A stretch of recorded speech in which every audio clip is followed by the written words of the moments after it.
ഇതാണ് ഹെലികോപ്റ്റർ യാത്രയാണ്. ഇവിടെ മനുഷ്യൻ ഇവിടെ ക്യാമ്പിൽ കിടന്ന് ബുദ്ധിമുട്ട്, അതാണ് അത് പറയാതെ ഹെലികോപ്റ്റർ യാത്ര. ഇന്ന് മന്ത്രിസഭാ യോഗമായിരുന്നു. യോഗം കഴിഞ്ഞ് സഹകരണ എക്സൈസ് വകുപ്പ് മന്ത്രി ശ്രീ എം ലിജുവും ഞാനും കൂടി ഇവിടെ കുട്ടനാടും അപ്പർ കുട്ടനാട് മേഖലയിലുമുള്ള ദുരിതാശ്വാസ ക്യാമ്പുകൾ സന്ദർശിക്കാനും തോട്ടപ്പള്ളി സ്പിൽവേയിലൂടെ വെള്ളം ഒഴുകുന്നതിനെ സംബന്ധിച്ച് മനസ്സിലാക്കാൻ വേണ്ടിയാണ് വന്നത്. ജില്ലാ കളക്ടറുണ്ട്, എസ് പി ഉണ്ട്, ബന്ധപ്പെട്ട എല്ലാ ഉദ്യോഗസ്ഥന്മാരും ഉണ്ട്. ഞങ്ങൾ അവരോട് കാര്യങ്ങൾ സംസാരിച്ചപ്പോൾ ഇന്ന് ഒഴുക്ക് നിർബാധം തുടരത്തക്ക നിലയിൽ ഷട്ടറുകൾ ഉയർത്തിയിട്ടുണ്ടെന്നുള്ള കാര്യം സൂചിപ്പിച്ചു. പിന്നെ മണ്ണ് മാറ്റുന്നുണ്ട്. ഇപ്പം 2 മണ്ണുമാന്തി യന്ത്രങ്ങൾ ഉപയോഗിച്ചു, 3 യന്ത്രങ്ങൾ ഉപയോഗിച്ചുകൊണ്ട് മണ്ണ് മാറ്റിക്കൊണ്ടിരിക്കുകയാണ്. യഥാർത്ഥ പ്രശ്നം എന്താണെന്ന് വെച്ചാൽ ലീഡിംഗ് ചാനലിന്റെ ആഴം വർദ്ധിപ്പിക്കുക, അതോടൊപ്പം തന്നെ സ്പിൽവേയിലൂടെ കൂടുതൽ വെള്ളമൊഴുക്കി കളയുക. ഇതാണ് വേണ്ടത്. ഇപ്പം അതിനുള്ള നടപടികളാണ് ഇപ്പോൾ സ്വീകരിച്ചുകൊണ്ടിരിക്കുന്നത്. ഇപ്പം ഇവിടുത്തെ പഞ്ചായത്ത് സെക്രട്ടറിയും വില്ലേജ് ഓഫീസറെയും പെർമനന്റായിട്ട് ഇത് മോണിറ്റർ ചെയ്യാൻ വേണ്ടിയിട്ട് ജില്ലാ കളക്ടർ നിയോഗിച്ചിട്ടുണ്ട്. അപ്പോൾ ഇത് കളക്ടറും എസ് പിയും മറ്റുദ്യോഗസ്ഥന്മാരെല്ലാം ഇറിഗേഷനും മോണിറ്റർ ചെയ്തുകൊണ്ട് ഉള്ള പ്രവർത്തനമായിരിക്കും നടക്കുന്നത്. ഇത് അവിടുന്ന് ഈ വെള്ളം ഒഴുകി വരുമ്പോൾ ഇത് കടലിലേക്ക് പതിക്കുന്നില്ല എങ്കിൽ കൂടുതൽ ക്യാമ്പുകൾ വേണ്ടിവരും, പ്രദേശങ്ങളൊക്കെ മുങ്ങും. ഇതാണ് പ്രശ്നം. ഇതാണ് 2018-ലുണ്ടായ പ്രശ്നം. ഇത് തന്നെയാണ്.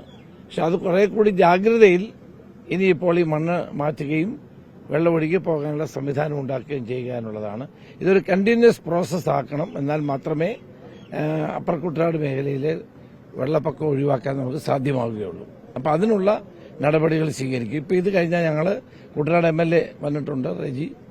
ഞങ്ങൾ അദ്ദേഹത്തോടൊപ്പം കുട്ടനാടിലെ ചില ഏറ്റവും അത്യാവശ്യമായ ക്യാമ്പുകൾ സന്ദർശിക്കുകയും പിന്നെ ഹരിപ്പാട്, കായംകുളം ഈ മേഖലകളിലും ഒക്കെ ക്യാമ്പുകളുണ്ട്.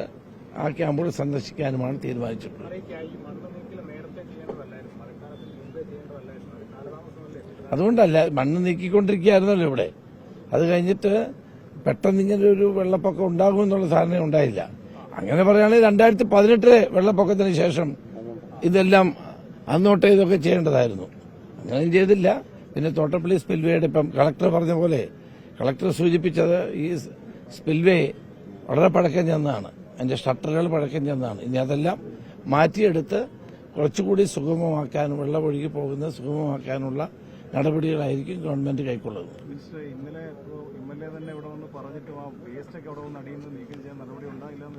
അല്ല, അതിന് നിർദ്ദേശം കളക്ടർ കൊടുത്തിട്ടുണ്ട്. ഈ വേസ്റ്റ് അടിയുന്നതിന്റെ കാര്യം എന്താ?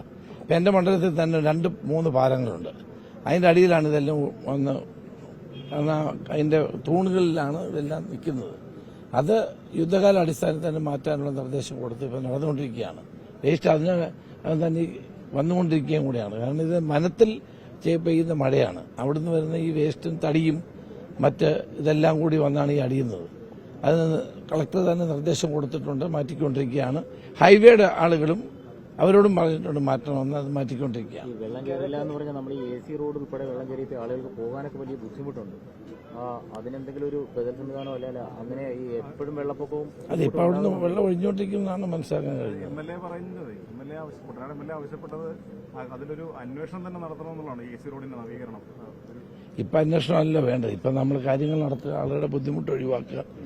MLA പറയുന്നതിനകത്ത് അർത്ഥമുണ്ട്. കാരണം വെള്ളം ഒരിക്കലും കയറില്ല എന്ന് പറഞ്ഞിട്ടാണ് റോഡ് നിർമ്മിച്ചത്, AC റോഡ്. ഇപ്പം വെള്ളം കയറിയപ്പം അത്രയ്ക്ക് ഉയർത്തിയാണ് അത് ചെയ്തത്. അത് നമുക്ക് ആലോചിക്കാം അന്വേഷണത്തെ പറ്റി. പക്ഷെ ഇപ്പം നമുക്ക് വേണ്ടത് എല്ലാവരും സഹകരിച്ച് ദുരിതാശ്വാസ പ്രവർത്തനങ്ങൾക്ക് നേതൃത്വം കൊടുക്കുക, പരമാവധി വെള്ളം ഒഴിഞ്ഞു പോകാനുള്ള നടപടി സ്വീകരിക്കാനുള്ളതാണ്. അതന്നെ അതാണ് ഇപ്പോൾ ചെയ്തുകൊണ്ടിരിക്കുന്നത്. ഏറ്റവും അത്യാവശ്യം വെള്ളം ഒഴുകി പോകാനുള്ളതാണ്. ഞങ്ങൾ സംസാരിച്ചാണ് അദ്ദേഹത്തോട്. അപ്പം കുറച്ച് ദൂരെയാണ്, അതുകൊണ്ട് ഇങ്ങോട്ട് വരാം. ഞങ്ങൾ 2 പേരും, ലിജുവും ഞാനും ഫോണിൽ സംസാരിച്ചിരുന്നു. ഇതാണ് ഹെലികോപ്റ്റർ യാത്രയാണ്. ഇവിടെ മനുഷ്യൻ ഇവിടെ ക്യാമ്പിൽ കിടന്ന് ബുദ്ധിമുട്ട്, അതാണ് അത് പറയാതെ ഹെലികോപ്റ്റർ യാത്ര.